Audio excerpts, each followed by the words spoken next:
রান্না বসিয়ে দিয়েছি। তো দেখতে পাচ্ছ আমি কী কী রান্না করছি। চলো দেখতে থাকো, সঙ্গে থাকো, পুরো ভিডিওটা আমি দেখাবো তোমাদেরকে আমি কীভাবে রান্না করি। মাংস করার জন্য মাংসের আলুটা কিন্তু লাল লাল করে ভেজে নিতে হবে, যেটা আমি করেছি, তোমরা দেখো।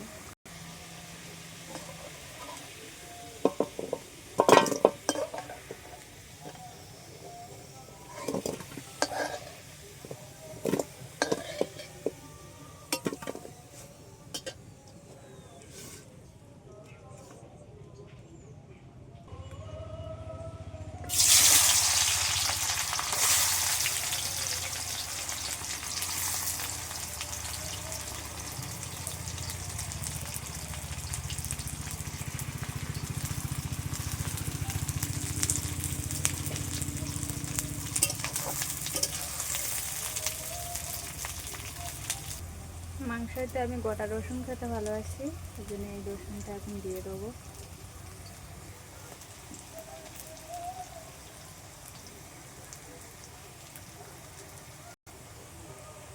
সুন্দর করে পেঁয়াজটা লাল লাল করে ভেজে নিয়েছি। আবার দেবো রসুন, রসুনটাও কিছুক্ষণ ভেজে নেব।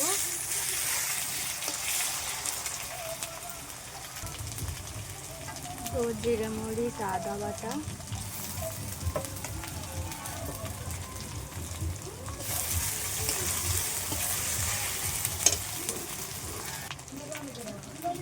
দেবো ঝালের গুঁড়ো,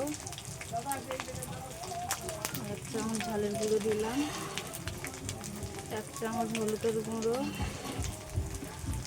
আর লবণ।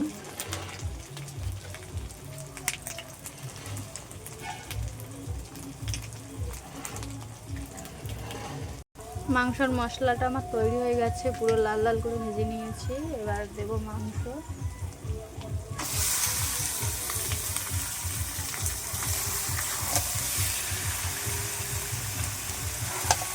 আর আমি কিন্তু এইভাবেই মাংস রান্না করি, আগে মশলা কষিয়ে নিই, তারপরে মাংস রান্না করি।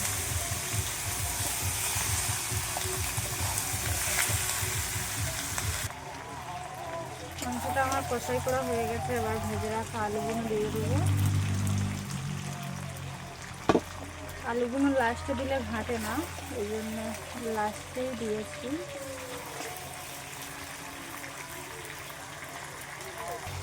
মাংসটা জল দেওয়ার জন্য পুরো তৈরি হয়ে গেছে, আমি জল দিয়ে দেবো।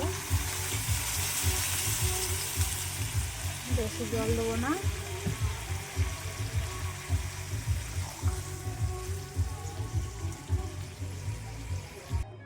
এদিকে আমার রান্না হতে হতে ততক্ষণ আমার ভাতটা হয়ে গেছে, ভাতের হাঁড়িটা মুছে নেব।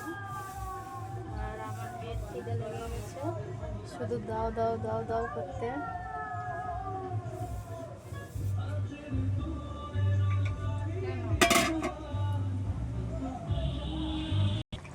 তরকারিটা আমার পুরো তৈরি হয়ে গেছে, এবারে বেটে রাখা গরম মশলাগুলো দিয়ে দেবো। আর আমি এই মশলাগুলো পুরো শিলে বাটি, মিক্সারে করি না।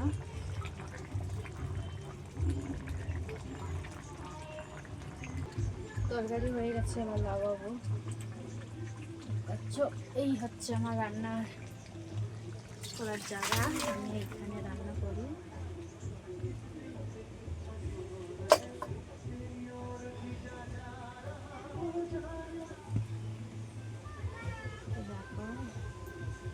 হয়ে গেছে, টাটা, দেখা হচ্ছে পরের কোনো ভিডিওতে। ততক্ষণ দেখতে থাকো, সঙ্গে থাকো।